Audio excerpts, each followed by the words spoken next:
Ginoong Pangulo, tamad ka raw.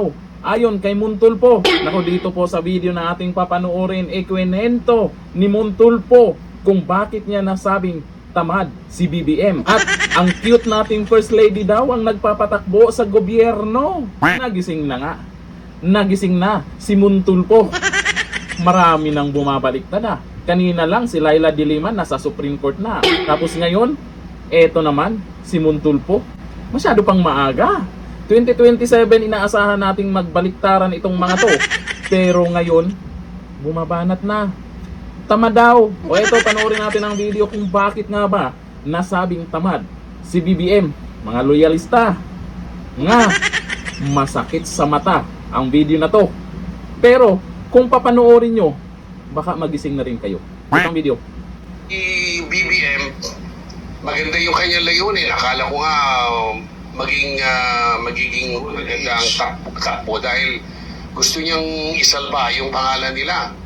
Pero tamad naman. Yun lang. At ang nagpapatakbo ng gobyerno parang si FL, Liza. Yun nga ang bali-balita ko. At nakakalungkot pag gano'n, no? Na naiisip ka ng tao na maging tamad. Sana hindi naman totoo. Mukha naman nagtatrabaho. Mukhang nakikita naman natin gumagalaw siya. Sa tingin nyo, mukha lang. Kitang-kita yung pagiging tamad niya. Oh. Alam mo, mayroong isang sinabi sa akin si Amy, Senator Amy noon. May bagyo, malakas ang bagyo dito sa Maynila. Andoon siya sa Ilocos kumakain. Wala man lang, without any care in the world, parang walang nangyayari dito sa Maynila.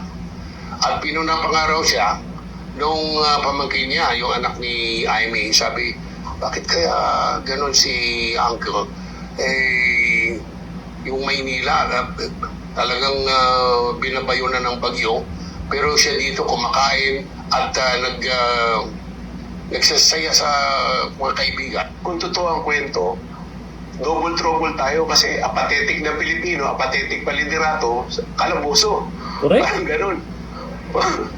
Seryoso usapan din, no? Hindi pwede maging tamad kung presidente ka.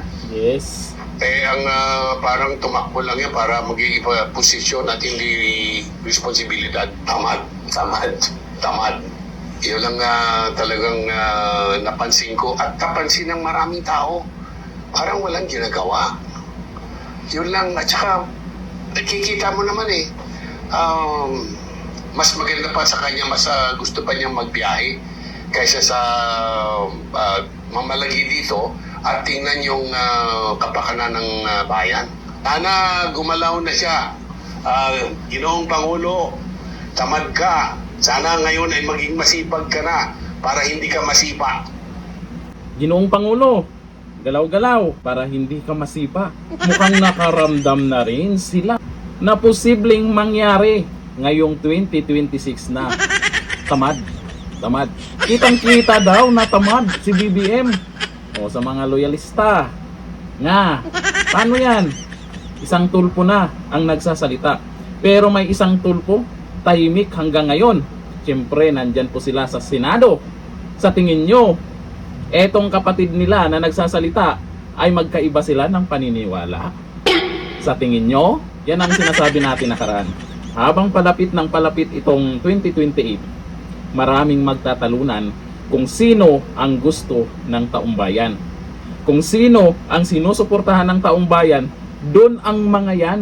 Mukhang mahihirapan talaga sila tapatan si BP Sara. Pag nangyari yan, eto ang pinaka-excited talaga. Maraming mangingibang bansa. Number 1, yung mga buhaya na takot magdimas rihas pag ang Pangulo ay si BP Sara na. Good job dito kay Montulfo. Sana tuloy-tuloy na to. Mukhang nagising na nga. O ayon dito kay Sunrise Alpha, biglang baliktad ito akalain mo ba naman? Halata naman. Halatang halata daw. Kitang-kita ang pagkatamad daw ni Junior. Sabi ni Rez Abalos, hindi pa nag-alarm ang year end 2026. Bakit tinatalo mo na Idol BBM mo? Nag-iba ka agad ihip ng hangin? Siyempre, sa social media, makikita naman siguro nila yung mga organic na nagko-comment dyan. Kung babanat sila kay Duterte at kung kinakampihan nila si Junior, makikita nila yung reaksyon ng taumbayan sa social media. Kaya ngayon pa lang, yung iba dyan, mag-isip-isip na. Sabi ni Mark Anthony Panugaling, wala po kasing alam, kaya tamad. Ay sabi ni Lorenzo Rodelio, namulat ka din sa katotohanan kahit papano. O, maraming natuwa. Kay Muntulpo, at yung dalawang tulpo nasa Senado, ano na, gising-gising na rin kayo. Hanggang dito na lang, thank you. Bye-bye.